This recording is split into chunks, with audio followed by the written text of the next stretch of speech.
To watch this lesson in English, please visit the link given above.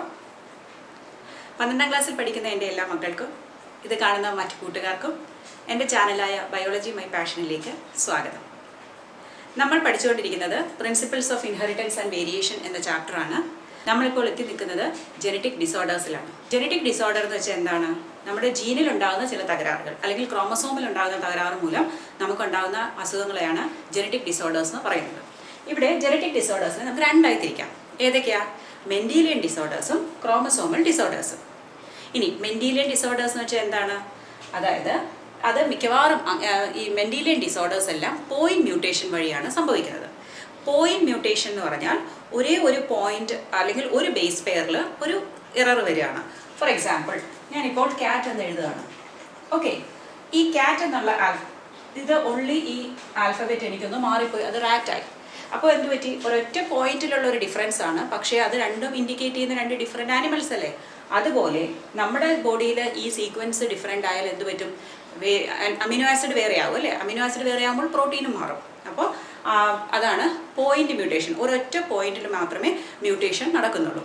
ഇത് ഞാൻ mutation എന്നൊരു detailed video ചെയ്തിട്ടുണ്ട്. Molecular basis of inheritance ചാപ്റ്ററിൻ്റെ കൂടെ നോക്കിയാൽ അത് അറിയാം. ആ വീഡിയോയിൽ ഇതിനെക്കുറിച്ചെല്ലാം വളരെ ഡീറ്റെയിൽ ആയിട്ട് തന്നെ എക്സ്പ്ലെയിൻ ചെയ്തിട്ടുണ്ട്. അതിനുള്ള ലിങ്ക് ഞാൻ മുകളിൽ കൊടുത്തിട്ടുണ്ട്. Transmitted following principles of inheritance, അതായത് മെൻ്റലി പറഞ്ഞ പ്രിൻസിപ്പിൾസ് ഓഫ് ഇൻഹെറിറ്റൻസ് അനുസരിച്ചാണ് ഒരു ജനറേഷനിലും മറ്റു ജനറേഷനിൽ പോയിക്കൊണ്ടിരിക്കും. നമ്മളിപ്പോൾ മെൻ്റലിൻ്റെ കേസിൽ പഠിച്ചപ്പോൾ പീ പ്ലാന്റ്, ഇപ്പോൾ ഫ്ലവർ കളർ ആണെങ്കിലും ഹൈറ്റ് ആണെങ്കിലും എല്ലാത്തിനും ഒരു 2 അലീൽസ് ഉണ്ടായിരുന്നു, ഡിഫറെൻറ്റ് ഓൾട്ടർനേറ്റീവ് അലീൽസ് അല്ലേ? അതിൽ പക്ഷേ ഒരു ഡോമിനൻറ്റ് റിസസീവ് റിലേഷൻഷിപ്പ് ഉണ്ടായിരുന്നു. ഡോമിനൻ്റ് എപ്പോഴും മാസ്ക് ചെയ്യും റിസസീവിനെ, ഓൺലി റിസസീവ് ഹോമോസൈഗസ് കണ്ടീഷനിൽ മാത്രമേ എക്സ്പ്രസ് ചെയ്യുള്ളൂ. അതുപോലെ തന്നെയാണ് ഈ ഡിസീസിൻ്റെ അലീൽസും. പിന്നെ എന്താണ്? Can be traced by pedigree analysis. Pedigree analysis എന്ന് ഉദ്ദേശിക്കുന്നത് നമ്മളൊരു ഫാമിലിയിലെ ഒരു ഡിസീസ് അല്ലെങ്കിൽ ഒരു ക്യാരക്ടർ, ഒരു പ്രത്യേക ക്യാരക്ടർ നമുക്ക് ഒരു ഫാമിലിയിൽ എങ്ങനെയാണ് ജനറേഷൻ ടു ജനറേഷൻ അഫക്റ്റ് ചെയ്ത് വരുന്നത് എന്നുള്ളത് ഒരു ട്രീ ഫോം അല്ലെങ്കിൽ ഒരു ഫ്ലോ ചാർട്ട് വഴി നമ്മൾ കണ്ടുപിടിക്കും. ജെനറ്റിസിസ്റ്റ് യൂസ് ചെയ്യുന്ന ഒരു ടൂളാണ്. ഏതെങ്കിലും ഒരു ട്രേറ്റ് അടുത്ത ജനറേഷനിൽ വരുമോ എന്നറിയാൻ നമുക്ക് പറ്റും, അല്ലെങ്കിൽ ഒരു ജെനറ്റിക് ഡിസോർഡർ എന്നുള്ള ചാൻസ് ഉണ്ടോ എന്ന് പെഡിഗ്രി വെച്ച അനാലിസിസ് നടത്താം. ക്രോമസോമൽ ഡിസോർഡേഴ്സ് എന്താണ്? Caused due to chromosomal abnormalities. അതായത് ക്രോമസോം നമ്പർ നമുക്ക് 46 ആണ്, അതിൽ നിന്ന് 1 കൂടാം അല്ലെങ്കിൽ 1 കുറയാം. അങ്ങനെയുള്ള അബ്നോർമാലിറ്റീസിനെയാണ് എന്ത് പറയുന്നത്? Chromosomal abnormalities. അത് മ്യൂട്ടേഷൻ്റെ ഒരു ടൈപ്പാണ്. അപ്പോൾ അങ്ങനെ വരുന്ന ഡിസീസസ് ആണ് ക്രോമസോമൽ ഡിസോർഡേഴ്സ്. അതിൽ നമ്മൾ 3 എക്സാമ്പിൾ പഠിക്കും. ഇനി നമുക്കിതെല്ലാം ഡീറ്റെയിൽ ആയിട്ട് നോക്കാം. നമ്മൾ പഠിക്കാൻ പോകുന്ന മെൻഡീലിയൻ ഡിസോർഡേഴ്സ് ഇതൊക്കെയാണ്: haemophilia, colour blindness, sickle cell anaemia, phenyl ketonuria, thalassaemia and cystic fibrosis. ഇത്രയാണ് നിങ്ങളുടെ ടെക്സ്റ്റ് ബുക്കിൽ പറഞ്ഞിരിക്കുന്നത്. ഇതിൽ നമ്മളിപ്പോൾ മെൻഡീലിയൻ ഡിസോർഡേഴ്സ് എടുത്ത് നോക്കുകയാണെങ്കിൽ അത് നമുക്ക് 2 തരത്തിൽ ക്ലാസിഫൈ ചെയ്യാം: autosomal disorders and sex linked disorders.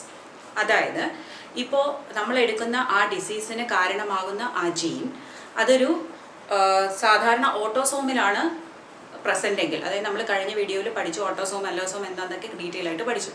So ഈ ഓട്ടോസോമിലാണ് അത് ഉള്ളതെങ്കിൽ, ആ ജീൻ ഉള്ളതെങ്കിൽ അതിനെ നമ്മൾ ഓട്ടോസോമൽ ഡിസോർഡർ എന്ന് പറയും. അതേസമയം ഒരു സെക്സ് ക്രോമസോം എക്സിലോ വൈയിലോ ആണെങ്കിൽ അതിനെ നമ്മൾ എന്ത് പറയും? Sex linked disorder. അപ്പം ഓട്ടോസോമൽ ഡിസോർഡറും ഉണ്ട്, സെക്സ് ലിങ്ക്ഡ് ഡിസോർഡറും ഉണ്ട്. ഇനി ഓട്ടോസോമൽ ഡിസോർഡർ, അപ്പോൾ ഓട്ടോസോമൽ ആയതുകൊണ്ട് തന്നെ നമുക്കറിയാം മെയിൽസിനും ഫീമെയിൽസിനും ഓട്ടോസോം സെയിം അല്ലേ? സോ അത് 2 സെക്സിലും ഒരേപോലെ അപ്പിയർ ചെയ്യാം ആ ഡിസീസ്. അതേസമയം സെക്സ് ലിങ്ക്ഡ് വരുമ്പോൾ അതിൽ ചെറിയ വ്യത്യാസങ്ങളുണ്ട്. 2 പേരിലും ഈക്വലായി കാണണമെന്നില്ല. മിക്കവാറും എക്സ് ലിങ്ക്ഡ് ഡിസീസ് ആണെങ്കിൽ അത് ഫീമെയിൽസിനെ അധികം അഫക്റ്റ് ചെയ്യില്ല, മെയിലിനെ അഫക്റ്റ് ചെയ്യുള്ളൂ. ഓക്കെ, അത് നമ്മൾ അതിനെക്കുറിച്ച് പഠിക്കും. ഇനി ഇതേപോലെ മറ്റൊരെണ്ണമാണ് dominant trait and recessive trait. അപ്പം ഓട്ടോസോമൽ ആയാലും അത് ഡോമിനൻ്റ് അല്ലെങ്കിൽ റിസസീവ് ആകാം, സെക്സ് ലിങ്ക്ഡ് ആണെങ്കിലും ഡോമിനൻ്റ് അല്ലെങ്കിൽ റിസസീവ് ആകാം. അതായത് നമ്മളുടെ ആ ഡിസീസ് ഉണ്ടാക്കുന്ന ജീൻ അതൊരു ഡോമിനൻ്റ് ആണെങ്കിൽ, അത് മറ്റതിനെ മാസ്ക് ചെയ്യുമെങ്കിൽ അതിനെ ഡോമിനൻ്റ് ഡിസോർഡർ എന്നും, അതേസമയം അതൊരു റിസസീവ് അല്ലീലാണ്, അത് ഹോമോസൈഗസ് കണ്ടീഷൻ മാത്രമേ എക്സ്പ്രസ് ചെയ്യാൻ പറ്റുന്നുള്ളെങ്കിൽ അതിനെ നമ്മൾ റിസസീവ് ഡിസോർഡർ എന്നും വിളിക്കാം.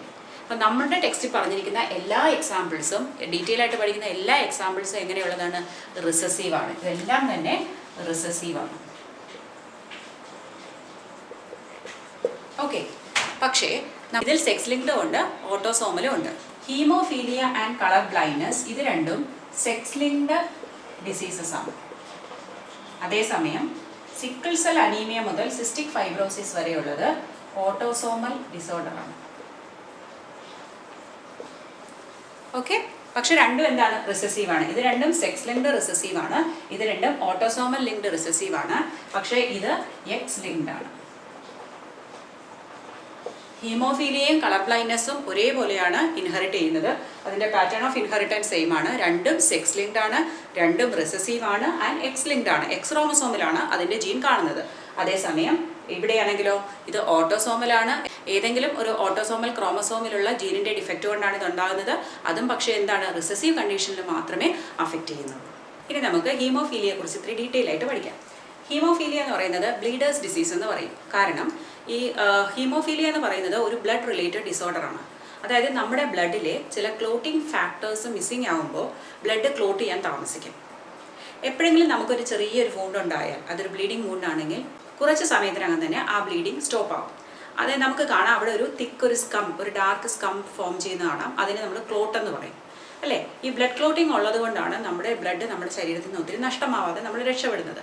പക്ഷേ ഹീമോഫീലിയ ഉള്ള ആൾക്കാർ, അതായത് സീരിയസ്ലി അഫക്റ്റഡ് ഹീമോഫീലിക് പേഷ്യൻസിൽ ഒരു ചെറിയ കട്ട് വന്നാൽ പോലും അവർ ബ്ലഡ് വാർന്ന്, അതായത് ബ്ലീഡിങ് കൊണ്ട് അവർ മരിച്ചു പോകാറാണ് പതിവ്. അതുകൊണ്ടാണ് ഇതിനെ നമ്മൾ ബ്ലീഡേഴ്സ് ഡിസീസ് എന്ന് പറയുന്നത്. ഓക്കെ, ഇനി ഇതിനെ നമ്മൾ റോയൽ ഡിസീസ് എന്നും വിളിക്കാറുണ്ട്. അതായത് ഇംഗ്ലണ്ടിലെ ക്വീൻ വിക്ടോറിയ ഒരു കാരിയർ ആയിരുന്നു. അത് മ്യൂട്ടേഷൻ കൊണ്ടാണെന്നാണ് മനസ്സിലാക്കുന്നത്. അപ്പോൾ ഈ ക്വീൻ വിക്ടോറിയയിൽ നിന്ന് അവരുടെ മകന് കിട്ടി. അപ്പോൾ മകൻ എന്തായി? ഹീമോഫീലിക്കായി. അദ്ദേഹത്തിൽ നിന്ന് അദ്ദേഹത്തിൻ്റെ ഡോട്ടേഴ്സിന് കിട്ടി. പിന്നെ അവർ സ്പെയിനിലെയും റഷ്യയിലെയും രാജകുടുംബത്തിലേക്ക് കല്യാണം കഴിച്ചു പോയപ്പോൾ അവിടേക്കും ഈ ഡിസീസ് സ്പ്രെഡായി. അങ്ങനെ നോക്കിയാൽ നിങ്ങൾക്ക് ഇൻട്രസ്റ്റ് ആണെങ്കിൽ നിങ്ങൾക്കൊന്ന് സെർച്ച് ചെയ്ത് നോക്കാം. സർ നിക്കോളാസ്, റഷ്യൻ ചക്രവർത്തി, അദ്ദേഹത്തിൻ്റെ ഇളയ മകൻ ഹീമോഫീലിക് ആയിരുന്നു. ആ മകനെ ട്രീറ്റ് ചെയ്യാൻ വന്ന ഒരു പുരോഹിതനായിരുന്നു റാസ്പുട്ടിൻ. റാസ്പുട്ടിന് ഹീലിംഗ് പവേഴ്സ് ഉണ്ടായിരുന്നു. അപ്പോൾ ഇദ്ദേഹത്തിൻ്റെ ഭാര്യയ്ക്ക് ആ പ്രീസ്റ്റിൽ വലിയ വിശ്വാസമായിരുന്നു. പക്ഷേ റാസ്പുട്ടിൻ വന്ന് പിന്നെ അധികാരം പിടിച്ചെടുക്കുകയും ആ കുടുംബത്തെ ഒന്നാകെ നശിപ്പിക്കുകയും ചെയ്തു. വളരെ ദാരുണമായ അന്ത്യമായിരുന്നു ആ കുടുംബത്തിനുള്ളത്. അവരുടെ അവശിഷ്ടങ്ങളൊക്കെ ഈ അടുത്ത കാലത്താണ് നമുക്ക് റിക്കവർ ചെയ്യാൻ പോലും പറ്റിയത്. DNA ഫിംഗർ പ്രിൻറ്റിംഗ് ഒക്കെ ഉപയോഗിച്ചാണ് നമ്മളത് ഐഡൻറ്റിഫൈ ചെയ്തതും. അതിനെക്കുറിച്ചൊക്കെ നിങ്ങൾക്ക് ഇൻട്രസ്റ്റ് ഉണ്ടെങ്കിൽ ഒന്ന് വായിച്ച് നോക്കുക. ഓക്കെ, അപ്പോൾ ഈ ഡിസീസ് എക്സ് ലിങ്ക്ഡ് ഡിസോർഡറാണ് ഞാൻ പറഞ്ഞു. അതായത് എക്സ് ക്രോമസോമിലാണ് അതിൻ്റെ ഡിഫക്റ്റീവ് ജീൻ ഉള്ളത്. അതും എന്താണ്? അത് റിസസീവ് ആണ് അല്ലേ. അപ്പോൾ ഫീമെയിൽ ആണെങ്കിൽ നമുക്കറിയാം 2 എക്സ് ക്രോമസോം ഉണ്ട്. ഓക്കെ, സപ്പോസ് നോർമലി നമ്മൾ ക്യാപിറ്റൽ H എന്നും അഫക്റ്റഡിനെ സ്മോൾ h എന്നുമാണ് എടുക്കുന്നതെന്ന് വെച്ചാൽ രണ്ടും നോർമലായി H ആണെങ്കിലോ ഇതൊരു ആബ്സൊല്യൂട്ട്ലി നോർമൽ ഫീമെയിൽ ആയിരിക്കും. അതേസമയം ഒരു എക്സിലെങ്കിലും ഒരു സ്മോൾ ലെറ്റർ വന്നു കഴിഞ്ഞാൽ ഇതെന്താണ്? ഹെട്രോസൈഗസ് ആണ്. പക്ഷേ നമുക്കറിയാം ഈ സ്മോൾ h എന്ന് പറയുന്ന അല്ലീൽ റിസസീവ് ആണ്. അതുകൊണ്ട് തന്നെ ഈ ക്യാപിറ്റൽ H ഇതിനെ മാസ്ക് ചെയ്യും. സോ ഈ ഫീമെയിൽ എന്തായിരിക്കും? ഒരു കാരിയർ ആയിരിക്കും. ഇനി അതേസമയം ഒരു 2 ക്രോമസോമും സ്മോൾ h ആണെന്ന് വിചാരിക്കുക. അപ്പോൾ ഇത് അഫക്റ്റഡ് ആയിരിക്കും. പക്ഷേ ഇങ്ങനെയുള്ള കേസ് എക്സ്ട്രീംലി റെയർ ആണ്. ഫീമെയിൽസിന് അങ്ങനെ വരാറില്ല. കാരണം ഇങ്ങനെ ഒരു കണ്ടീഷൻ വരണമെങ്കിൽ അച്ഛനും ഹീമോഫീലിക് ആയിരിക്കണം, അമ്മ അറ്റ്ലീസ്റ്റ് ഒരു കാരിയർ ആയിരിക്കണം. അത് മിക്കവാറും നടക്കില്ല, അല്ലെങ്കിൽ വളരെ വളരെ റെയർ ആണ്. ഇനി മെയിലിൻ്റെ കാര്യം എടുത്താലോ, അവർക്ക് ഒരു എക്സ് ക്രോമസോമും ഒരു വൈ ക്രോമസോമും അല്ലേ ഉള്ളൂ. അപ്പോൾ ഈ എക്സിൻ്റെ കൗണ്ടർ പാർട്ട് അല്ല വൈ അല്ലേ. എക്സും വൈയും 2 ഡിഫറെൻറ്റ് ജീൻസ് ആണ്. അപ്പോൾ ഇങ്ങനെയുള്ള കേസിൽ നമ്മളിതിനെ ഹെമിസൈഗസ് ആണ് പറയുന്നത്. അതായത് ഇതിൻ്റെ അല്ലീൽസ് ഇതിൽ കോംപ്ലിമെൻ്ററി ഇല്ലെങ്കിൽ അതിനെ നമ്മൾ ഹെമിസൈഗസ് കണ്ടീഷൻ എന്ന് പറയും. ഓക്കെ, അപ്പോൾ ഇവിടെ നമ്മൾ എക്സ് ഒരു 2ഉം നോർമൽ ആണെങ്കിൽ മാത്രമേ ഇത് നോർമൽ ഉള്ളൂ. ഇവിടെ ആകെ ഒരു എക്സ് അതിലൊരു H ആണെങ്കിൽ, അപ്പോൾ എക്സ് H ഒരു കണ്ടീഷനിൽ ഉണ്ടെങ്കിൽ പോലും ഈ മെയിൽ എന്തായിട്ട് മാറും? ഹീമോഫീലിക് ആയിട്ട്. കാരണം ഇതിനെ മാസ്ക് ചെയ്യാൻ ഈ വൈക്ക് പറ്റില്ല. വൈ വേറൊരു ക്രോമസോമാണ്, അതിന് ഇതിനെ ഡോമിനേറ്റ് ചെയ്യാനുള്ള കഴിവൊന്നുമില്ല അല്ലേ. അപ്പോൾ ഇത് മാത്രം മതി ഒരു മെയിലിനെ ഹീമോഫീലിക് ആകാൻ. അതുകൊണ്ട് തന്നെ മെയിലിലെ ചാൻസ് കൂടുതലാണ് ഫീമെയിൽസിനേക്കാളും. ഹീമോഫീലിയയെ നമുക്ക് പലതായി തരംതിരിക്കാം. ഏറ്റവും പ്രധാനപ്പെട്ടത് ഹീമോഫീലിയ എയും ഹീമോഫീലിയ ബിയുമാണ്. പിന്നെ അധികം ആർക്കും അറിയാത്ത ഒരു ടൈപ്പും കൂടിയുണ്ട്, ഹീമോഫീലിയ സി എന്നുള്ളത്. അതായത് ഏത് ക്ലോട്ടിംഗ് ഫാക്ടറാണ് ആബ്സെൻറ്റ് അതിനനുസരിച്ചാണ് നമ്മൾ കാറ്റഗറൈസ് ചെയ്തിരിക്കുന്നത്. അപ്പോൾ ക്ലോട്ടിംഗ് ഫാക്ടർ 8 ആണ് ആബ്സെൻ്റ് എങ്കിൽ അതിനെ ഹീമോഫീലിയ എ ടൈപ്പ് എന്ന് പറയും. ഏറ്റവും മെജോറിറ്റി ആയിട്ട് കാണുന്ന ഒരു ടൈപ്പ് ഇതാണ്. 80% ആളുകളിലും ഇത് തന്നെയാണ് സംഭവിക്കുന്നത്. ഇനി 9 ആണ് ആബ്സെൻ്റ് എങ്കിലോ, ക്ലോട്ടിംഗ് ഫാക്ടർ 9 ആണ് കുറവ്, ലെസ് എമൗണ്ട് അല്ലെങ്കിൽ ആബ്സെൻ്റ് എങ്കിൽ അതിനെ നമ്മൾ ബി ടൈപ്പ് എന്ന് പറയും. ക്ലോട്ടിംഗ് ഫാക്ടർ 9 ആണ് ആബ്സെൻ്റ് എങ്കിൽ നമ്മൾ അതിനെ ഹീമോഫീലിയ ബി എന്ന് വിളിക്കും. അതിൻ്റെ മറ്റൊരു പേരാണ് ക്രിസ്മസ് ഡിസീസ്. അതിന് കാരണം സ്റ്റീഫൻ ക്രിസ്മസ് എന്നൊരു പേഷ്യൻറ്റിലാണ് ഇത് ആദ്യമായിട്ട് കണ്ടുപിടിച്ചത്. പിന്നെ ഈ സി എന്ന് പറയുന്നത് ക്ലോട്ടിംഗ് ഫാക്ടർ 11 ആബ്സെൻ്റ് ആണ്. അത് ഇത് രണ്ടും പോലെയല്ല, മെയിൽസിലും ഫീമെയിൽസിലും ഈക്വൽ ചാൻസ് ഓഫ് എക്സിസ്റ്റൻസ് ആണ് ഉള്ളത്. ഇനി നമുക്ക് ഇതിൻ്റെ ക്രോസ് എങ്ങനെയാണെന്ന് നോക്കാം. Male and female. മെയിൽ ഹീമോഫീലിക് ആണ്, ഫീമെയിൽ നോർമൽ ആണ്. മെയിൽ ഹീമോഫീലിക് ആകുമ്പോൾ എന്താ, എക്സ് ആൻഡ് വൈ ആണ് അതിൻ്റെ ക്രോമസോം അല്ലേ. ആ ക്രോമസോമിൽ എക്സ് എന്താണ്, എച്ച്, അതായത് ഡിസീസ്ഡ് ആണ്. വേറെ ഫീമെയിലോ രണ്ടും നോർമലാണ്. ഞാൻ ക്യാപിറ്റൽ എച്ച് എഴുതുന്നില്ല, കൺഫ്യൂഷൻ ഒഴിവാക്കാൻ. അപ്പോൾ നമുക്ക് എക്സ് എച്ച് എന്നൊരു സ്പേം, അതിനെ എന്ത് സ്പേം എന്ന് പറയുന്നത് നമ്മൾ കഴിഞ്ഞ വീഡിയോയിൽ പഠിച്ചില്ലേ, ഗൈനോസ്പേം. ഇതെന്താണ്, ആൻഡ്രോസ്പേം. അപ്പോൾ ഗൈനോസ്പേം എന്താണ്, അഫക്റ്റഡ് ആണ് അല്ലേ. ഇനി ഇവിടെയോ ഒരു എക്സ് അല്ലേ വരുന്നുള്ളൂ, അത് ആബ്സല്യൂട്ട്ലി നോർമലാണ്. ഇനി ഇതാണ് ക്രോസ് ചെയ്യുന്നതെങ്കിൽ ഈ എക്സ് എച്ചും ഈ എക്സും ആണെങ്കിൽ എക്സ് എച്ച് എക്സ് എന്നൊരു കോമ്പിനേഷൻ കിട്ടും. 2 എക്സ് ഉള്ളത് കൊണ്ട് അതൊരു ഫീമെയിൽ ആയിരിക്കും. പക്ഷേ ഇവിടെ ഈ സ്മോൾ എച്ച് ഡിസീസ്ഡ് ആണെങ്കിൽ കൂടി ഇവിടെ ഒരു നോർമൽ ഇല്ലേ അതിനെ മാസ്ക് ചെയ്യാനായിട്ട്, അതുകൊണ്ട് ഇതെന്തായിരിക്കും, കാരിയർ ആയിരിക്കും. പക്ഷേ ഇവിടെ എക്സും ഒരു വൈയും വന്നാൽ അതൊരു മെയിൽ ആയിരിക്കും. പക്ഷേ നോർമലാണ്, കാരണം അമ്മയുടെ കയ്യിൽ നിന്ന് നോർമൽ എക്സ് ആണ് കിട്ടിയിരിക്കുന്നത്. അവർക്കൊരു എക്സ് അല്ലേ ഉള്ളൂ, അത് അമ്മയുടെ കയ്യിൽ നിന്ന് നോർമൽ കിട്ടി അല്ലേ. അപ്പോൾ ഇവിടെ നിങ്ങൾക്കൊരു ചോദ്യം ലഭിക്കാം, അതായത് haemophilia never passes on from father to son, or if son never inherits the haemophilia from father, give reason. എന്താ റീസൺ എന്ന് ആലോചിച്ചേ. Son receives only or son inherits only Y chromosome from his father, whereas hemophilia is an X-linked recessive disorder. ഇപ്പോൾ X chromosome വരാത്തിടത്തോളം അച്ഛൻ്റെ ഇത് മോന് കിട്ടില്ല. അച്ഛൻ്റെ നിന്ന് ആർക്കാണ് കിട്ടുന്നത്, മകൾക്ക് അല്ലേ. അപ്പോൾ ഹീമോഫീലിക് ഫാദറിൻ്റെ മകൾ എപ്പോഴും എന്തായിരിക്കും, ഒരു കാരിയർ ആയിരിക്കും. അപ്പോൾ ഈ മകള് ഇനി ഒരു നോർമൽ മാനിനെ കല്യാണം കഴിച്ചാൽ അതിലുണ്ടാകുന്ന കുട്ടികൾക്കുള്ള ചാൻസ് എന്താണ്, നമുക്കത് നോക്കാം. Normal male into carrier female. Okay, normal male എന്താണ്, X Y. Carrier female X H X. So he produces normal gynosperm and androsperm, whereas mother produces, or the carrier female produces 50% affected and 50% normal. So if these two are fusing, this is X and XH. This is a female carrier because one affected is there. Now if this is the combination X and X, female normal. Here XH and Y, this is hemophilic son. Whereas if this is the case, son normal. Okay, normal father-ഉം mother ഒരു കാരിയറും ആണെങ്കിൽ കുട്ടികളിൽ 4 possibilities ആണ് ഉള്ളത്. ഇപ്പം നമ്മൾ ഇങ്ങനെ എഴുതുമ്പോൾ ഒരിക്കലും നിങ്ങൾ വിചാരിക്കരുത് ആദ്യത്തെ കുട്ടി, രണ്ടാമത്തെ കുട്ടി, മൂന്നാമത്തെ, നാലാമത്തെ, അല്ല. ഇതെല്ലാം ഈക്വൽ പോസിബിലിറ്റി ആണുള്ളത്. ഇവിടെ എത്ര, 25%, 4 പേരല്ലേ ഉള്ളൂ. അപ്പോൾ ഏത് വരാനും ഉള്ള ചാൻസ് എത്രയാണ്, 25% അല്ലേ. 25% കുട്ടികൾ എങ്ങനെയായിരിക്കാം, കാരിയർ ഫീമെയിൽ ആയിരിക്കാം. 25% നോർമൽ ഫീമെയിൽ ആയിരിക്കും. 25% ഹീമോഫീലിക് മെയിൽ ആയിരിക്കാം. 25% നോർമൽ മെയിൽ ആയിരിക്കും. അപ്പോൾ ഇതാണ് അതിൻ്റെ കോമ്പിനേഷൻ. അപ്പോൾ ഇവിടെ നമ്മൾ നോക്കിയാൽ ഇങ്ങനെയുള്ളൊരു പാറ്റേൺ ഓഫ് ഇൻഹെറിറ്റൻസിനെ നമ്മൾ പറയുന്ന പേരാണ് criss cross inheritance, or it is a zigzag manner it is going, right. അതായത് ഗ്രാൻഡ് ഫാദർ മെയിലിൽ നിന്ന് സണ്ണിലേക്ക് പോയില്ല, ഫീമെയിൽ ഡോട്ടറിലേക്ക് വന്നു. ആ ഫീമെയിൽ ഡോട്ടറിൽ നിന്ന് മെയിൽ ഗ്രാൻഡ് സണ്ണിലേക്ക് വന്നു. എപ്പോഴും ഗ്രാൻഡ് ഫാദറിൽ നിന്ന് ആർക്ക് കിട്ടും, grandson through the carrier mother. അപ്പോൾ ഇത് ഒരു സെക്സിൽ നിന്ന് മറ്റൊരു സെക്സിലോട്ട് ഓൾട്ടർനേറ്റ് ചെയ്യുന്നത് കൊണ്ടാണ് ഇതിനെ ഇങ്ങനെയുള്ള പാറ്റേൺ ഓഫ് ഇൻഹെറിറ്റൻസിനെ നമ്മൾ സിഗ്സാഗ് മാനറിലുള്ളതിനെ പറയുന്നത് Chris cross inheritance. So the pattern of inheritance in haemophilia is Chris cross inheritance. അങ്ങനെ നമ്മൾ എക്സ് ലിങ്ക്ഡ് റിസസീവ് ഇൻഹെറിറ്റൻസ് ആയ ഹീമോഫീലിയയും കളർ ബ്ലൈൻഡ്നെസ്സും പഠിച്ചു. ഇനി നമ്മൾ പോകുന്നത് ഓട്ടോസോമൽ റിസസീവ് ഡിസോർഡേഴ്സിലാണ്. നമ്മൾ പഠിക്കുന്ന എല്ലാം ഓട്ടോസോമൽ ആൻഡ് റിസസീവ് ആണ്. ഡോമിനൻ്റ് നമ്മൾ പഠിക്കുന്നില്ല, പക്ഷെ നമ്മളൊരു എക്സാമ്പിൾ ജസ്റ്റ് ഒന്ന് പേര് അറിഞ്ഞിരുന്നാൽ മതി. സോ ഫിനൈൽ കീറ്റനൂറിയ, ഞാൻ ഓൾറെഡി അതിനെക്കുറിച്ചൊരു ഡീറ്റെയിൽഡ് വീഡിയോ പ്ലിയോട്രോപ്പിൽ ചെയ്തിട്ടുണ്ട്. അതിൻ്റെ ലിങ്ക് ഞാനിവിടെ കൊടുത്തിട്ടുണ്ട്, നിങ്ങൾക്കത് വിസിറ്റ് ചെയ്യാം. എങ്കിലും ഞാൻ ചെറുതായിട്ടൊന്ന് പറയാം. ഫിനൈൽ അലനിൻ എന്ന ഒരു അമിനോ ആസിഡ് നമ്മുടെ എല്ലാവരുടെ ശരീരത്തിൽ ഉണ്ടാവുന്നുണ്ട്. അപ്പോൾ നമ്മുടെ ബോഡിയിൽ അത് ഉണ്ടായ ഉടനെ എന്തായിട്ട് മാറും, ടൈറോസിൻ എന്ന മറ്റൊരു അമിനോ ആസിഡ് ഉണ്ടാവും. ആ അമിനോ ആസിഡിന് വേറെ കുറേ ഫങ്ഷൻസ് ഉണ്ട്. അപ്പോൾ അതിനുള്ള ഒരു എൻസൈമാണ് phenylalanine hydroxylase or PAH enzyme. അപ്പോൾ ഈ PAH ഇല്ലെങ്കിൽ, അത് ഉണ്ടാക്കുന്ന ജീൻ ഡിഫക്റ്റീവ് ആവുകയാണെങ്കിൽ എന്തു പറ്റും, ഈ ഫിനൈൽ അലനിൻ ടൈറോസിൻ ആവാൻ പറ്റില്ല. അപ്പോൾ ടൈറോസിൻ കൊണ്ടുണ്ടാകുന്ന കുറേ ബുദ്ധിമുട്ടുകൾ നമുക്കുണ്ട്. ടൈറോസിൻ ചെയ്യേണ്ട ചില കാര്യങ്ങളുണ്ട്, അത് നടക്കില്ല. പക്ഷേ ഈ ഫിനൈൽ അലനിൻ നമുക്ക് ട്രബിൾ ചെയ്യാൻ തുടങ്ങും. അതായത് ഈ ഫിനൈൽ അലനിൻ നമ്മുടെ ബ്രെയിനിലൊക്കെ അക്യൂമുലേറ്റ് ആവും. അങ്ങനെ അക്യൂമുലേറ്റ് ആവുന്നിടത്ത് എന്ത് പറ്റും? മെൻ്റൽ റിട്ടാർഡേഷൻ, ബുദ്ധിമാന്ദ്യം സംഭവിക്കും. അതിനോടൊപ്പം തന്നെ കുറച്ച് മോസി ഓർഡർ, ഈ ഫിനൈൽ അലനിൻ്റെ പ്രത്യേകിച്ച് ഒരു സ്മെല്ല് അതുണ്ടാവും. പിന്നെ ഫിനൈൽ പൈറുവിക് ആസിഡ് എന്ന വേറൊരു കോമ്പൗണ്ട് ഇതിൽ നിന്ന് ഉണ്ടാവും. അപ്പോൾ അത് വീണ്ടും പ്രശ്നങ്ങളുണ്ടാക്കും. കൂടാതെ ഈ ടൈറോസിൻ ഇല്ലാത്തത് കൊണ്ട് തന്നെ ബോഡിയിൽ പിഗ്മെൻറ്റേഷൻ, സ്കിന്നിലെ പിഗ്മെൻ്റ് എല്ലാം പോയി സ്കിൻ വെളുത്ത് കളറാകും, മുടിയെല്ലാം വെളുത്ത് മുടിയെല്ലാം കൊഴിഞ്ഞു പോവുകയും ചെയ്യും. ഇതെല്ലാമാണ് ഫിനൈൽ കീറ്റോനൂറിയയുടെ ലക്ഷണം. ഇതൊരു ജനറ്റിക് ഡിസോർഡറാണ്. എങ്ങനെയുള്ള ഡിസോർഡറാണ്? Autosomal recessive disorder. നമ്മൾ പഠിക്കാൻ പോകുന്ന മറ്റൊരു ഡിസീസാണ് സിക്കിൾ സെൽ അനീമിയ. ഈ ഭാഗത്ത് ധാരാളം ക്വസ്റ്റ്യൻസ് ചോദിക്കാറുണ്ട്. ഇത് ഒരു പോയിന്റ് മ്യൂട്ടേഷൻ കൊണ്ടുണ്ടാകുന്ന ഡിസീസാണ്. അതിനെ ഓട്ടോസോമൽ റിസസീവ് ഡിസീസ് എന്ന് പറയും. ഇത് നമ്മുടെ നാട്ടിലൊന്നും അധികം കണ്ടുവരാറില്ല. കൂടുതലും ട്രോപ്പിക്കൽ ആഫ്രിക്കൻ കൺട്രീസിലും ചില അമേരിക്കൻ കൺട്രീസിലും മാത്രമാണ് ഇതുള്ളത് ഇപ്പോൾ. പക്ഷേ ഈ ആഫ്രിക്കൻസിന് അതൊരു ഒരു വിധത്തിൽ പറഞ്ഞാൽ അതൊരു ഉപകാരം കൂടിയാണ്. കാരണം അവിടെ മലേറിയ വളരെ പ്രിവാലൻ്റ് ആണ്. ഈ അസുഖത്തിൽ സംഭവിക്കുന്നതെന്ന് വെച്ചാൽ ഈ പേര് ഇൻഡിക്കേറ്റ് ചെയ്യുന്ന പോലെ സിക്കിൾ സെൽ അനീമിയ അല്ലെങ്കിൽ അരിവാൾ രോഗം നമ്മുടെ ചില ട്രൈബൽ ഗ്രൂപ്പ്സിലും ഇത് കണ്ടുവരുന്നുണ്ട്.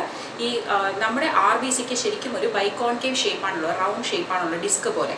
അത് ചിലപ്പോൾ അരിവാളിൻ്റെ ഷേപ്പിലായി പോകും. അതിനെയാണ് നമ്മൾ സിക്കിൾ സെൽ അനീമിയ എന്ന് പറയുന്നത്. അങ്ങനെ വരുമ്പോൾ ഈ മലേറിയ കോസ് ചെയ്യുന്ന പ്രോട്ടോസോമനായ പ്ലാസ്മോഡിയത്തിന് RBCയിൽ മൾട്ടിപ്ലൈ ചെയ്യാൻ പറ്റില്ല. അങ്ങനെയാകുമ്പോൾ അവർ മലേറിയയിൽ നിന്നൊരു പ്രൊട്ടക്ഷൻ കൂടിയാണ് ഈ ഒരു സിക്കിൾ സെൽ അനീമിയ ഡിസോർഡർ. ഇവിടെ ഹീമോഗ്ലോബിൻ ഉണ്ടാകുന്ന ഒരു ചെറിയ പ്രോബ്ലമാണ് ഇതിന് കാരണം. അതായത് നമ്മുടെ ഹീമോഗ്ലോബിൻ എന്ന് പറയുന്നത് ഒരു പ്രോട്ടീനാണ്. RBCയിൽ ഹീമോഗ്ലോബിൻ ഉണ്ട്. ഹീമോഗ്ലോബിനാണ് ഓക്സിജൻ ട്രാൻസ്പോർട്ട് ചെയ്യുന്നത്, അല്ലേ? അപ്പോൾ ഈ ഹീമോഗ്ലോബിന് 4 പ്രോട്ടീൻ ചെയിൻസ് ആണ് ഉള്ളത്. 2 ചെയിൻസിനെ നമ്മൾ ആൽഫ ചെയിൻസ് എന്നും 2 പ്രോട്ടീൻ ചെയിൻസിനെ ബീറ്റ ചെയിൻ എന്നും പറയും. ഇനി ഈ ബീറ്റ ചെയിനിൽ വരുന്ന ഡിഫക്റ്റാണ് സിക്കിൾ സെൽ അനീമിയയ്ക്ക് കാരണം. അപ്പോൾ ഈ ഡിഫക്റ്റ് എങ്ങനെയാണ് ഉണ്ടാകുന്നത്? ഒരു ഡിഫക്റ്റീവ് ജീൻ കാരണം. നമ്മളിപ്പോൾ നോർമൽ ജീനെ HbA എന്ന് എടുക്കുകയാണെങ്കിൽ HbA എന്താണ്? നോർമൽ. വേറസ് HbS എന്താണ്? കാരിയർ. ബിക്കോസ് ഇതൊരു റിസസീവ് അല്ലേ. അപ്പോൾ ഹെട്രോസൈഗസ് കണ്ടീഷനിൽ വന്നാൽ കാരിയർ ആയിട്ട് വരും. ഇനി ഹോമോസൈഗസ് റിസസീവ് സിറ്റുവേഷനിൽ മാത്രമേ ഈ ഇൻഡിവിജ്വൽ എന്താകുന്നുള്ളൂ? ഡിസീസ്ഡ് ആകുന്നുള്ളൂ. ഓക്കെ. അങ്ങനെ വരുന്ന ഈ ഡിസീസ്ഡ് ആയിട്ടുള്ള ആൾക്കാരിൽ ഈ പ്രശ്നം കൂടുതൽ സിവിയർ ആകുന്നത് ഓക്സിജൻ ടെൻഷൻ ഉണ്ടാകുമ്പോഴാണ്. അല്ലെങ്കിൽ ഒരു ഓക്സിജൻ ഡെഫിഷ്യൻ സിറ്റുവേഷനിൽ അവരുടെ RBC നേരെ വളഞ്ഞ് എന്തായി മാറും? സിക്കിൾ ഷേപ്ഡ് മാറും. അപ്പോൾ സിക്കിൾ ഷേപ്ഡ് മാറുമ്പോൾ ഈ സാധാരണ ഉരുണ്ട RBC ഇങ്ങനെ പോകുന്നത് പോലെ ഈ സിക്കിൾ RBCക്ക് പോകാൻ പറ്റില്ല. അതായത് പ്രത്യേകിച്ച് ക്യാപ്പിലറീസ്, മൈന്യൂട്ട് ക്യാപ്പിലറീസിലേക്ക് വരുമ്പോൾ ഇതിങ്ങനെ തട്ടി നിൽക്കും. അങ്ങനെ അതെല്ലാം അക്യൂമുലേറ്റ് ചെയ്തിട്ട് അവിടെ ഒരു ബ്ലോക്ക് ഉണ്ടായി. ഈ ക്യാപ്പിലറീസ് ഏത് ഓർഗനിലാണോ ഇത് ഡിസ്ട്രിബ്യൂട്ട് ചെയ്യേണ്ടത്, പക്ഷേ ആ ഓർഗനിലേക്ക് ബ്ലഡ് എത്തുന്നില്ല. പിന്നെ അതുകൂടാതെ ഈ സിക്കിൾ ഷേപ്ഡ് RBC ഉള്ളത് കൊണ്ട് തന്നെ RBC പെട്ടെന്ന് പൊട്ടിപ്പോകും. അങ്ങനെ നശിച്ചു പോകുന്നത് കൊണ്ട് ഇവർക്ക് സിവിയർ അനീമിയ ഉണ്ടാകാനുള്ള ചാൻസ് കൂടുതലാണ്. ഇനി നമുക്ക് ഇതിൻ്റെ പാറ്റേൺ ഓഫ് ഇൻഹെറിറ്റൻസ് എങ്ങനെയാണെന്ന് നോക്കാം. 2 പേരൻസും സിക്കിൾ സെൽ അനീമിയയുടെ കാരിയേഴ്സ് ആയിരുന്നാൽ കുട്ടിക്ക് സിക്കിൾ സെൽ അനീമിയ വരാനുള്ള ചാൻസ് വളരെ കൂടുതലാണ്. അതായത് ഇവിടെ ഇപ്പോൾ കാരിയർ മെയിലും കാരിയർ ഫീമെയിലും. അപ്പോൾ 2 പേരുടെയും ജീനോടൈപ്പ് എന്താണ്? HbA, HbS. HbA എന്ന് പറയുമ്പോൾ നോർമൽ ഹീമോഗ്ലോബിൻ, HbS എന്ന് പറയുമ്പോൾ സിക്കിൾ സെൽ ഹീമോഗ്ലോബിൻ. അപ്പോൾ ഇവിടെ 2 ടൈപ്സ് ഓഫ് ഗാമീറ്റ്സ് പ്രൊഡ്യൂസ് ചെയ്യും, HbA ആൻഡ് HbS. 2 പേരും 2 ടൈപ്പ് ഗാമീറ്റ്സ് പ്രൊഡ്യൂസ് ചെയ്യും. ഇനി HbAയും HbAയും ആണ് കമ്പൈൻ ചെയ്യുന്നതെങ്കിൽ അതൊരു നോർമൽ ഇൻഡിവിജ്വൽ ആയിരിക്കും. ഇനി ഇതിലെ HbAയും ഇതിലെ HbSും ആണെങ്കിലോ കാരിയർ. അതുപോലെ ഈ HbSും ഈ HbA ആണെങ്കിലും കാരിയർ. HbS sickle cell. അപ്പോൾ ഇങ്ങനെയുള്ള ക്രോസിൽ പ്രോബബിലിറ്റി എന്താ? 1/4 of the offsprings can be sickle cell. അതായത് ഉണ്ടാകുന്ന കുഞ്ഞുങ്ങളിൽ 25% സിക്കിൾ സെൽ ആകാനുള്ള ചാൻസ് ഉണ്ട്, 2 പേരൻസും കാരിയർ ആണെങ്കിൽ, അല്ലേ? അപ്പോൾ ഈ ഒരു പോസിബിലിറ്റി നമുക്ക് അവോയ്ഡ് ചെയ്യണമെങ്കിൽ എന്ത് ചെയ്യണം? കാരിയർ ആയിട്ടുള്ള അല്ലെങ്കിൽ ആ ഫാമിലിയിൽ സിക്കിൾ സെൽ അനീമിയ ഉണ്ടെങ്കിൽ അവർ തമ്മിലുള്ള മാരേജ് ഒഴിവാക്കുന്നതായിരിക്കും നല്ലത്. അപ്പോൾ 25% normal, 50% chance of carrier, whereas 25% sickle cell anaemic patients. ഇനി ഇവരുടെ സിംറ്റംസ് എന്താണെന്ന് നോക്കാം.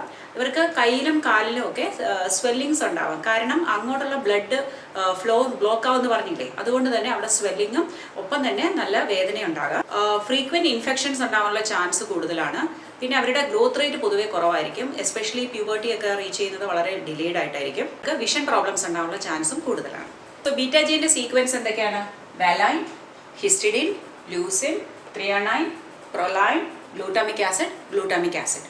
അപ്പോൾ ഇവിടെ 6th പൊസിഷൻ, 1, 2, 3, 4, 5, 6th പൊസിഷനിൽ ഗ്ലൂട്ടാമിക് ആസിഡാണ് ഉള്ളത്. ഈ ഗ്ലൂട്ടാമിക് ആസിഡ് അത് വാലൈൻ ആയിട്ട് ചിലപ്പോൾ മാറും, ചെറിയൊരു മിസ്റ്റേക്ക് വരുമ്പോൾ ഗ്ലൂട്ടാമിക് ആസിഡിന് പകരം എന്താവും, വലൈൻ ആവും. അങ്ങനെ ഇവിടെ ഒരു വലൈൻ കയറി വന്നാൽ ആ beta chain will be defective. അതിൻ്റെ ആ പ്രോട്ടീൻ്റെ സീക്വൻസ് മാറിയില്ലേ. അപ്പോൾ അതിനെയാണ് നമ്മൾ എന്ത് പറയുന്നത്, പോയിന്റ് മ്യൂട്ടേഷൻ. ഒരു ചെറിയൊരു വ്യത്യാസം കൊണ്ടുണ്ടാകുന്നതാണ്, പക്ഷെ അത് ഹോൾ ബീറ്റാ ഗ്ലോബിൻ ചെയിനെ അഫക്റ്റ് ചെയ്യും. അങ്ങനെ പേഷ്യൻ്റ് എന്തായിട്ട് മാറും, സിക്കിൾ സെല്ലായിട്ട് മാറും. ഇനി ആ ഒരു മിസ്റ്റേക്ക് എങ്ങനെയാണ് സംഭവിക്കുന്നതെന്ന് നോക്കാം. ഫോർ എക്സാമ്പിൾ, ഇതാണ് അത് കോഡ് ചെയ്യുന്ന DNA എന്ന് വിചാരിക്കുക.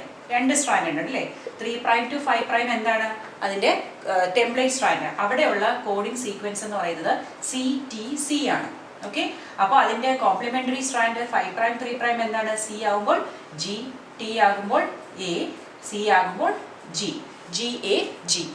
ഇത് ട്രാൻസ്ക്രിപ്ഷൻ നടന്നു, mRNA ഉണ്ടായി. ആ mRNAയുടെ സീക്വൻസ് എന്തായിരിക്കും, mRNA എന്ന് പറയുമ്പോൾ ഇതിൻ്റെ അതേ കോഡോൺ തന്നെയല്ലേ വരുള്ളൂ.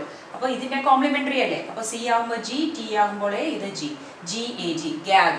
GAG എന്നുള്ള ഒരു കോഡോൺ എന്തിനെയാണ് കോഡ് ചെയ്യുന്നത്, ഗ്ലൂട്ടാമിക് ആസിഡിനെ.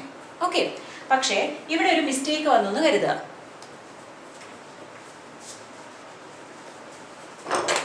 അങ്ങനെ വരുമ്പോൾ ഈ CTC എന്നുള്ളത് എന്തായിട്ട് മാറി, CAC. ഒരു ചെറിയ ഒറ്റ പോയിന്റിൽ ഒരു മിസ്റ്റേക്ക് വന്ന് CTC CAC ആയി. പക്ഷെ CACയുടെ കോംപ്ലിമെൻ്ററി പേര് എന്താ, G, A വരുമ്പോൾ T, ഇത് G. അപ്പോൾ mRNA ഉണ്ടാകുമ്പോഴോ ഇതിൻ്റെ കോംപ്ലിമെൻ്ററി അല്ലെങ്കിൽ ഇതേപോലെ വരും, പക്ഷേ ഇവിടെ C ആകുമ്പോൾ G, പക്ഷേ Aക്ക് T ആണോ കോംപ്ലിമെൻ്ററി, അല്ല. ഇവിടെ RNA അല്ലേ, RNAയിൽ എന്താണ്, uracil. So U and G. അപ്പോൾ GAG, ഗ്യാഗ് വരേണ്ട സ്ഥലത്ത് ഇവിടെ എന്ത് വന്നു, ഗഗ് വന്നു. അപ്പോൾ ഗ്യാഗും ഗഗും ഡിഫറെൻ്റ് ആണ്. ഗ്യാഗ് വന്നാലേ ഗ്ലൂട്ടാമിക് ആസിഡ് ആവുള്ളൂ, ഗഗ് വന്നാൽ എന്താണ്, വെലാൻ. ഓക്കെ, സോ ഇങ്ങനെ ഒരു ചെറിയൊരു മിസ്റ്റേക്ക്, ഒരു അക്ഷരത്തിൻ്റെ ഒരു മിസ്റ്റേക്ക് അല്ലെങ്കിൽ ഒരു നൈട്രജൻ ബേസിൻ്റെ മിസ്റ്റേക്ക് കൊണ്ടാണ് ഇത്രയും വലിയൊരു രോഗം ഉണ്ടാകുന്നത്. ഇതിനെ നമ്മൾ എന്ത് പറയുന്നത്, പോയിന്റ് മ്യൂട്ടേഷൻ എന്ന് പറയുന്നത്. മറ്റൊരു ബ്ലഡ് റിലേറ്റഡ് ഡിസോർഡറാണ് നമ്മളിനി പഠിക്കാൻ പോകുന്നത്, അതാണ് താലസീമിയ. ഇതും ഒരു ഓട്ടോസോമൽ റിസസീവ് ഡിസീസാണ്. ചില ഗ്രൂപ്പ് ഓഫ് ആൾക്കാരിൽ ഇത് കാണുന്നുണ്ട്. അതായത് പഞ്ചാബീസ്, സിന്ധീസ്, മാർവാഡീസ് അങ്ങനെയുള്ള ഗ്രൂപ്പിലൊക്കെ താലസീമിയ കൂടുതലാണ്. കാരണം അവർ പല ജനറേഷനിലായിട്ട് ഇത് ഹെറിഡിറ്ററി ആയിട്ട് കൈമാറി വരുന്നതാണ്. ഓക്കെ, ഈ ഒരു ഡിഫക്റ്റീവ് ജീൻ. ഈ താലസീമിയ എന്ന് പറയുന്നത് 2 തരത്തിലുണ്ടാകാം, ആൽഫ അല്ലെങ്കിൽ ബീറ്റ. നമ്മളിപ്പോൾ കണ്ടു ഹീമോഗ്ലോബിൻ എന്തൊക്കെയുണ്ട്, 2 ആൽഫ ചെയിനും 2 ബീറ്റ ചെയിനും അല്ലേ. അതിൽ ആൽഫ ചെയിൻ ഇല്ലാതാവുന്ന അല്ലെങ്കിൽ മ്യൂട്ടേറ്റഡ് അല്ലീലെല്ലാം കൊണ്ട് ആൽഫ ചെയിൻ നഷ്ടമാവും അല്ലെങ്കിൽ ഉണ്ടാകുന്നില്ല പ്രോപ്പറായിട്ട്. അങ്ങനെയാണ് നമ്മളതിനെ ആൽഫ താലസീമിയ എന്നും, ഇനി പ്രോബ്ലം ബീറ്റയ്ക്കാണെങ്കിലോ ബീറ്റ താലസീമിയ എന്നും പറയും. ഇനി ആൽഫ ആയാലും ബീറ്റ ആയാലും രണ്ടും മൈനറും മേജറും നമ്മൾ കാറ്റഗറൈസ് ചെയ്യുന്നുണ്ട്. മൈനർ എന്ന് പറഞ്ഞാൽ വേറൊന്നുമല്ല, അവർ ഹെട്രോസൈഗസ് കണ്ടീഷൻ, അതായത് നമ്മൾ സിക്കിൾ സെല്ലൊക്കെ കാരിയർ എന്ന് പറഞ്ഞില്ലേ, ആ ഒരു കണ്ടീഷനിലാണ്. അവർക്ക് വേറെ കോംപ്ലിക്കേഷൻസ് ഒന്നുമില്ല, അവർ നോർമലായിട്ടിരിക്കും. പക്ഷേ ചില സിറ്റുവേഷൻസ്, അതായത് കുറേ ബ്ലഡ് ലോസ് ഉണ്ടാകുന്ന സമയത്ത്, അതായത് സർജറി നടക്കുകയോ അല്ലെങ്കിൽ അവർക്ക് ഒരു പ്രഗ്നൻസി സ്റ്റേജിലൊക്കെ ആകുമ്പോൾ ഇതൊരു പ്രശ്നമായിട്ട് മാറും. അപ്പോൾ ബ്ലഡ് ട്രാൻസ്ഫ്യൂഷനൊക്കെ വേണ്ടി വന്നേക്കും. അല്ലെങ്കിൽ അവർ സാധാരണ പോലെയാണ് ജീവിതം നയിക്കുന്നത്. പക്ഷേ അവർ 2 കാരിയേഴ്സ് മാരേജ് ചെയ്താൽ അടുത്ത കുട്ടിക്ക് വരാനുള്ള ചാൻസ് ഉണ്ടല്ലേ. അതേസമയം മേജർ എന്ന് പറയുന്നത് ഇത്തിരി കൂടിയതാണ്, അതായത് 2 ഡിഫക്റ്റീവ് അല്ലീലാണ്, ഹോമോസൈഗസ് റിസസീവ് കണ്ടീഷനാണ്, അതായത് അഫക്റ്റഡ് ഇൻഡിവിജ്വൽ എന്ന് നമുക്ക് പറയാം. അങ്ങനെയുള്ള കേസിൽ ആൽഫ താലസീമിയ മേജർ ആണെങ്കിൽ ആ കുട്ടി ജനിക്കുന്നത് സ്റ്റിൽ ബർത്ത് ആണ്, മരിച്ചാണ്, അതായത് ജീവൻ ഉണ്ടായില്ല. അതേസമയം ബീറ്റ താലസീമിയ എന്ന് പറയുന്ന മേജർ ആണെങ്കിൽ അതിനെ നമ്മൾ കൂലീസ് അനീമിയ എന്നും പറയും. ആ കുട്ടി ജനിക്കുമ്പോൾ നോർമലായിരിക്കും, പക്ഷേ ഏതാണ്ട് ഒരു വർഷത്തിനകം തന്നെ സിവിയർ അനീമിയ കാണും. അപ്പം അങ്ങനെയുള്ള കേസിൽ ഡോക്ടേഴ്സ് എൻലാർജ്ഡ് സ്പ്ലീൻ ആണോ നോക്കും, ആണെങ്കിൽ അതിനർത്ഥം താലസീമിക് ആണെന്നാണ്. പിന്നെ ബാക്കി ഡയഗ്നോസ്റ്റിക് ടെസ്റ്റുകളൊക്കെ നടത്തും. അപ്പോൾ ഈ കുട്ടി പിന്നെ കുറച്ച് വളർന്നു വരുമ്പോഴേക്കും എന്താ പ്രശ്നം എന്ന് വെച്ചാൽ അവർക്ക് എപ്പോഴും ക്ഷീണമായിരിക്കും. കാരണം അവർക്ക് ഹീമോഗ്ലോബിൻ വളരെ കുറവാണ്, സിവിയർ അനീമിക്കാണ്. അപ്പോൾ പീരിയോഡിക് ബ്ലഡ് ട്രാൻസ്ഫ്യൂഷൻ വേണം, അവർ പെട്ടെന്ന് തളരും, ഫെറ്റീഗ് ആവും. പിന്നെ ഫേഷ്യൽ ബോൺ ഡിഫോമിറ്റീസ് ഒക്കെ ഉണ്ടാകാനുള്ള ചാൻസ് കൂടുതലാണ്. അപ്പോൾ അവർക്ക് നമ്മളിങ്ങനെ പീരിയോഡിക് ബ്ലഡ് ട്രാൻസ്ഫ്യൂഷൻ കൊടുക്കുമ്പോൾ അവർ അയൺ ബോഡിയിൽ കൂടാനുള്ള ചാൻസ് കൂടുതലാണ്. അപ്പോൾ അവർ അയൺ കീലേഷൻ തെറാപ്പിയും കൂടെ ഒപ്പം, അതായത് അയണിനെ മാറ്റാനുള്ള തെറാപ്പിയും കൂടെ ഒപ്പം ചെയ്യേണ്ട ആവശ്യമുണ്ട്. അവർക്കും ഗ്രോത്ത് ഫെയിലിയർ ഉണ്ടാകാം, പിന്നെ ജോണ്ടിസ് വന്നിട്ട് ബോഡിയൊക്കെ യെല്ലോ സ്കിന്ന്, അങ്ങനെയുള്ള കുറേ പ്രശ്നങ്ങൾ ഈ ബീറ്റ താലസീമിയയ്ക്ക് ഉണ്ട്. പക്ഷേ എന്നാലും ഇവരുടെ ലൈഫ് എക്സ്പെക്റ്റൻസി അധികം ഇല്ല, അഡൽട്ട്ഹുഡ് വരെ മാക്സിമം നമുക്ക് പിടിച്ചു നിർത്താൻ പറ്റും. ഇപ്പം നമ്മൾ ഈ പീരിയോഡിക് ബ്ലഡ് ട്രാൻസ്ഫ്യൂഷനും ഫിസിയോതെറാപ്പിയും ഒക്കെ വെച്ചിട്ടാണ് ലൈഫ് മുന്നോട്ട് കൊണ്ടുപോകുന്നത്. എങ്കിലും ഒരു 20-30 ഇയേഴ്സിൽ തന്നെ ഹാർട്ട് ഫെയിലിയർ ഉണ്ടാവാനുള്ള ചാൻസും വളരെ കൂടുതലാണ്. അപ്പം ഇത് മേജർ കേസിൽ ഇത്തിരി പ്രശ്നമുള്ള ഒരു ഡിസീസാണ്. മൈനർ ആണെങ്കിൽ വലിയ കുഴപ്പമില്ല, പക്ഷേ അവർക്ക് അവരുടേതായ കോംപ്ലിക്കേഷൻസ് ചില ഘട്ടങ്ങളിൽ കാണും. ഓക്കെ, ഇനി നമുക്ക് ഇതെങ്ങനെയാണ് ഇത് വരുന്നതെന്ന് നോക്കാം. ചില ജീൻസിൻ്റെ മ്യൂട്ടേഷൻ അല്ലെങ്കിൽ ഡിലീഷൻ കൊണ്ടാണ് താലസീമിയ ഉണ്ടാകുന്നത്. അതായത് ആൽഫ താലസീമിയ ആണെങ്കിൽ 2 ജീൻസ് ഒരു ക്രോമസോമിലുണ്ട്. അതായത് ക്രോമസോം 16 HbA1 HbA2 എന്ന് വളരെ അടുത്ത 2 ജീൻസ് ഉണ്ട്. 2 പേരൻസ് അത് കോൺട്രിബ്യൂട്ട് ചെയ്യുന്നുണ്ട്. അപ്പം 4 ജീൻസും ഉണ്ടെങ്കിൽ മാത്രമേ നമുക്ക് നോർമൽ ഒരു ആൽഫ ചെയിൻ ഉണ്ടാവുന്നുള്ളൂ. ഇനി ഇതിൽ ഏതെങ്കിലും ഒരു ജീൻ ഇല്ലാന്ന് വിചാരിക്കുക, മ്യൂട്ടേറ്റഡ് ആയി അല്ലെങ്കിൽ നോൺ ഫങ്ഷണൽ ആണെങ്കിൽ amount of alpha globin chain produce will be less. ഇനി ഇത് ഒന്നും കൂടെ പോയാലോ, കുറച്ചും കൂടി കുറവേ ഉണ്ടാവുള്ളൂ. ഇതും കൂടി പോയാൽ വളരെ കുറച്ച്, ഇതും കൂടെ പോയാൽ ടോട്ടലി ഇല്ല. അപ്പോൾ ഓരോ ജീനും ക്വാണ്ടിറ്റേറ്റീവ് ആണ് അല്ലെങ്കിൽ ക്യുമുലേറ്റീവ് ആണ്. അവരെല്ലാം അവരുടെ ഇഫക്റ്റ് തരുന്നു. 4 പേരും ഉണ്ടെങ്കിൽ നമ്മൾ നോർമലാണ്. ഓരോന്ന് കുറയും തോറും അബ്നോർമാലിറ്റിയുടെ അളവ് കൂടി കൂടി വരും. ഓക്കെ, അതേസമയം ബീറ്റ താലസീമിയ ക്രോമസോം 11 ഒരു HBB എന്നുള്ള ജീനിന്റെ ഡിഫക്റ്റ് കൊണ്ടാണ് ഉണ്ടാകുന്നത്. അതില്ലെങ്കിൽ ബീറ്റ ഗ്ലോബിൻ ചെയിനും ഉണ്ടാവാൻ സാധ്യത കുറവാണ്. അപ്പോൾ ബീറ്റ താലസീമിയ ഉണ്ടാവാനുള്ള ചാൻസ് കൂടുതലാണ്. നമ്മളിപ്പോൾ 2 ബ്ലഡ് റിലേറ്റഡ് ഡിസോർഡേഴ്സ് പഠിച്ചു അല്ലേ? ഒന്ന് സിക്കിൾ സെൽ അനീമിയ, ഒന്ന് താലസീമിയ. രണ്ടും എന്തിനെ അഫക്റ്റ് ചെയ്യുന്നത്? ഹീമോഗ്ലോബിൻ ചെയിന്. അപ്പോൾ അതൊരു സിമിലാരിറ്റി അല്ലേ? ആണ്. പിന്നെ 2 കൊണ്ട് നമുക്ക് അനീമിയ ഉണ്ടാവാനുള്ള ചാൻസ് ഉണ്ട്. അപ്പോൾ അത് രണ്ടും സിമിലാരിറ്റീസ് ആയിട്ട് നമുക്ക് പറയാം. അതേസമയം ഡിസിമിലാരിറ്റി പറയുകയാണെങ്കിൽ താലസീമിയ എന്ന് പറയുമ്പോൾ ക്വാണ്ടിറ്റേറ്റീവ് ആണ്. ക്വാണ്ടിറ്റേറ്റീവ് എന്ന് ഉദ്ദേശിക്കുന്നത് ബീറ്റ അല്ലെങ്കിൽ ആൽഫ ഗ്ലോബിൻ ചെയിൻ്റെ അളവ് എത്രയുണ്ട് അതിനനുസരിച്ചാണ് നമ്മുടെ ആ കണ്ടീഷൻ നമ്മൾ വിലയിരുത്തുന്നത്. അതേസമയം സിക്കിൾ സെൽ അനീമിയ എന്ന് പറയുന്നത് ക്വാളിറ്റേറ്റീവ് ആണ്. അതായത് ബീറ്റ ചെയിനിൻ്റെ ക്വാളിറ്റി അല്ലേ, അത് ഒരു ഷേപ്പിൽ നിന്ന് മറ്റൊരു ഷേപ്പിലോട്ട് മാറുന്നു. അപ്പോൾ അവിടെ അതാണ് അതിൻ്റെ പാരാമീറ്റർ. പിന്നെ വേറൊരു ഡിഫറൻസ്, സിക്കിൾ സെൽ അനീമിയ എന്ന് പറയുന്നത് പോയിന്റ് മ്യൂട്ടേഷൻ കൊണ്ടുണ്ടാകുന്നതാണ്. താലസീമിയ ഫ്രെയിം ഷിഫ്റ്റ് മ്യൂട്ടേഷൻ കൊണ്ടുണ്ടാകുന്നു. ഓക്കെ, സിസ്റ്റിക് ഫൈബ്രോസിസ് എന്നുള്ള ഡിസീസാണ് പിന്നീട് നമുക്ക് പഠിക്കാനുള്ളത്. അതൊരു ഓട്ടോസോമൽ റിസസീവ് ഡിസോർഡർ തന്നെയാണ്. ക്രോമസോം 7 അതിൻ്റെ ഡിഫക്റ്റീവ് ജീൻ ഉള്ളത്. പിന്നെ ഇത് ഫെയിലിയർ ഓഫ് ക്ലോറൈഡ് ഷിഫ്റ്റ്, അതുകൊണ്ട് തിക്ക് മ്യൂക്കസ് ഇങ്ങനെ നമ്മുടെ റെസ്പിറേറ്ററി ട്രാക്കിലെ ലങ്സിലൊക്കെ നിറഞ്ഞിട്ട് ഡിഫിക്കൽട്ടി ഇൻ ബ്രീതിങ്, അതുകൊണ്ട് തന്നെ ഇൻഫെക്ഷനുള്ള ചാൻസ് വളരെ കൂടുതലാണ്. അപ്പോൾ അങ്ങനെയുള്ളവരിൽ ലൈഫ് എക്സ്പെക്റ്റൻസി എന്ന് പറയുന്നത് 5 വർഷമായിരുന്നു 1955. ഇപ്പോൾ ആൻറ്റിബയോട്ടിക്സിൻ്റെ ട്രീറ്റ്മെൻറ്റും ഫിസിയോതെറാപ്പിയൊക്കെ കൊണ്ട് അവർ 25 വയസ്സ് വരെ ഇപ്പോൾ ജീവിച്ചിരിക്കുന്നുണ്ട്. പക്ഷെ അത് കഴിഞ്ഞാൽ കാർഡിയാക് അറസ്റ്റ് വന്ന് മരിക്കാനുള്ള ചാൻസ് വളരെ കൂടുതലാണ്. പിന്നെ കോക്കേഷ്യൻ പോപ്പുലേഷനിൽ ഇത് സാധാരണഗതിയിൽ കൂടുതലായിട്ടാണ് കണ്ടുവരുന്നത്. ഇനി ഓട്ടോസോമൽ ഡോമിനൻറ്റ് അങ്ങനെ എക്സാമ്പിളായിട്ട് NCERT ടെക്സ്റ്റ് ബുക്കിൽ തന്നിരിക്കുന്നത് പെഡിഗ്രി പഠിക്കുന്നിടത്ത് അതിൻ്റെ ഫുട്ടേജിൽ മാത്രമേ തന്നിട്ടുള്ളൂ. പക്ഷെ നിങ്ങൾക്ക് അറിഞ്ഞിരിക്കണം ഓട്ടോസോമൽ ഡോമിനൻറ്റിന് എക്സാമ്പിൾ ഒന്ന് മയോട്ടോണിക് ഡിസ്ട്രോഫി, അത് മസിലിൻ്റെ ഫംഗ്ഷനിൽ ഉണ്ടാകുന്ന പ്രശ്നങ്ങളാണ് മയോട്ടോണിക് ഡിസ്ട്രോഫി. പിന്നെ ഒന്ന് പോളിഡക്ടൈലി, അതായത് ഒരു കൈ തന്നെ 5 വിരലിന് പകരം ഒരു അഡീഷണൽ ആയിട്ടുണ്ടെങ്കിൽ അതിനെ നമ്മളാണ് പോളിഡക്ടൈലി എന്ന് പറയുന്നത്. അപ്പം നമ്മൾ മെൻഡീലിയൻ ഡിസോർഡേഴ്സ് പഠിച്ചു. ഇത് മറ്റൊരു വീഡിയോയിൽ നമുക്ക് ക്രോമസോമൽ ഡിസോർഡേഴ്സ് എന്തൊക്കെയാണെന്ന് പരിചയപ്പെടാം. അപ്പോൾ എൻ്റെ ക്ലാസ് നിങ്ങൾക്ക് ഇഷ്ടമാകുന്നുണ്ടെന്ന് കരുതുന്നു. എന്തെങ്കിലും ഡൗട്ട് ഉണ്ടെങ്കിൽ കമൻറ്റ് ബോക്സിൽ അറിയിച്ചാൽ മതി. Please like, share and subscribe to my channel biology my passion.